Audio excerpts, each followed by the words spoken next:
Hello everyone. Welcome to Access Math Tutoring with Mr. O. Our topic today is relationships between sets of numbers. In our previous lesson, we learned that a number can belong to a set or a class of number such as natural numbers, whole numbers, integers, and rational numbers. Today, we are going to use a Venn diagram and a table to show that a number can actually belong to more than one set of numbers. Let's quickly define some terms. A set is group of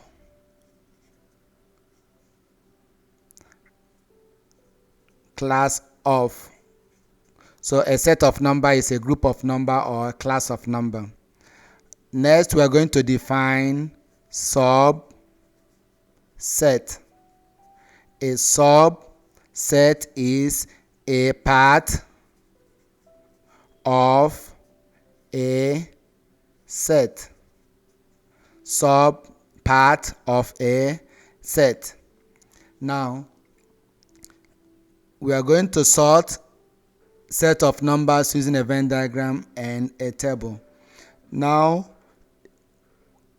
we have the whole number in the inner circle.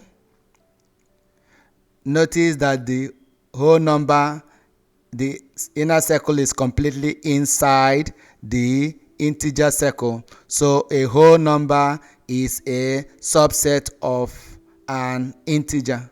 The set of a whole number is a subset of the set of an integer. The same way, the circle for integer is completely inside the rational number. So a set of integer numbers is also a subset of rational numbers. So when we want to establish the relationship between numbers, sets of numbers, we usually start with the inner circle or the most specific. Let's look at these numbers. We have 2.7, 8, negative 12, 2/5, and 0. Next, we're going to ask ourselves 2.7. Is it a whole number? Starting with the inner circle. Is it a whole number? No. Of course, it has the whole number part and the fractional part. So 2.7 is not a whole number. We're going to ask ourselves, is 2.7 an integer?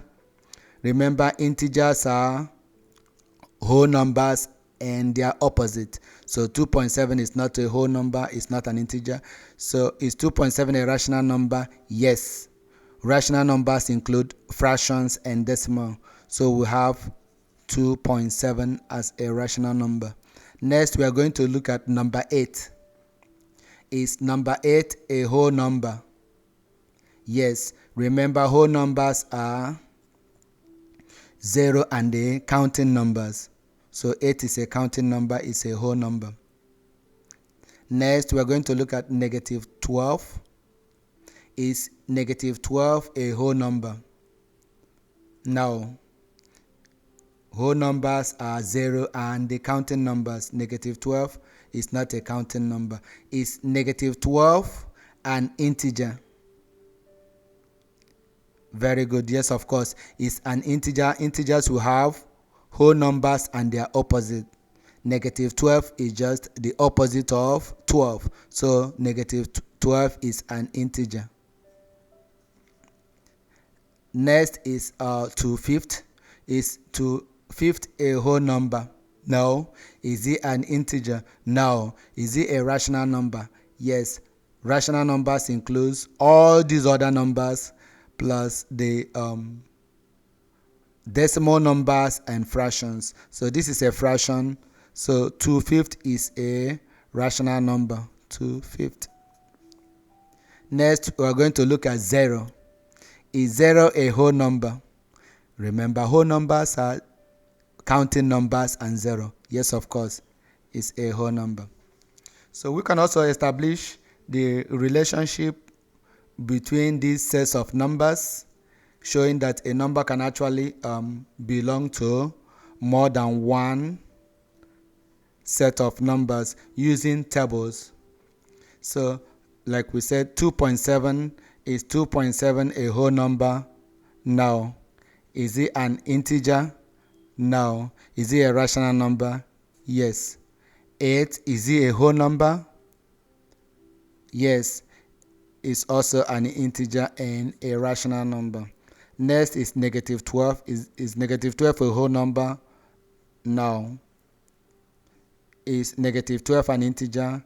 Yes. Opposite of whole number. Is negative 12 a rational number? Yes. Negative 12 is a rational number. Remember, we can have negative 12 over 1. The same way, 2.7 is also a rational number.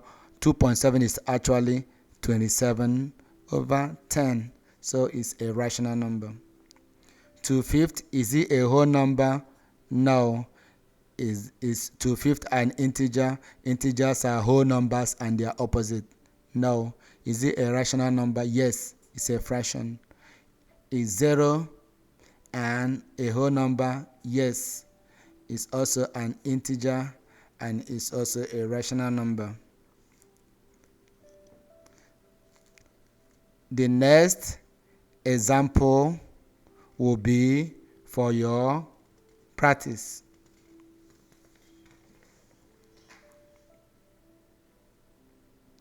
Write each of the numbers in the correct section of the Venn diagram.